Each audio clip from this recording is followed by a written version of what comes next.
Глава Коми встретился с руководителем Сосногорска. В ходе беседы Дмитрий Кирьяков доложил Вячеславу Гайзеру о социально-экономическом положении в районе и строительства объектов. Руководитель сообщил о положительной динамике по объемам промышленного производства и инвестиционной активности.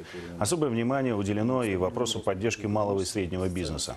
Вячеслав Гайзер поинтересовался, как обстоят дела с переселением граждан из ветхого и аварийного жилья и с проблемой качества возводимых жилых объектов.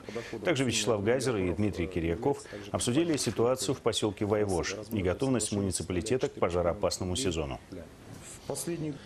Ситуация с Вайвожем. Ситуация с Вайвожем. Бюджет был принят только сейчас. И принят, естественно, без каких-либо изменений. То есть общественно-политическая ситуация сложилась таким образом, что неумение работать Совета привела к тому, что в этом году Вайвож благо принял бюджет, что сейчас хоть не по остаточному принципу финансируется, не по 1/12 по прошлому году. Внести изменения в бюджет сейчас не представляется возможным, потому что у них Совет нелегитимен. Это все понятно, это уже изложение того, что совершилось. Но мы с вами понимаем, что ситуация-то вообще сама по себе сложилась недопустимой.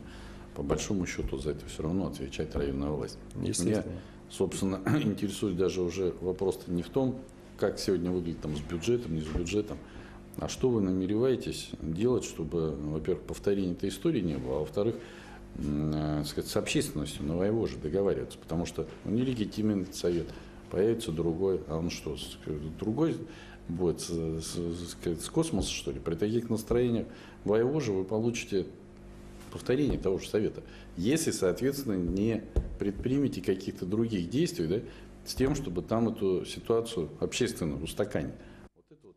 По словам Дмитрия Кирьякова, те, кто отправил письма в адрес администрации Сосногорска и Вячеслава Гайзера, это не весь Вайвож. Глава муниципалитета регулярно встречается с общественностью поселка.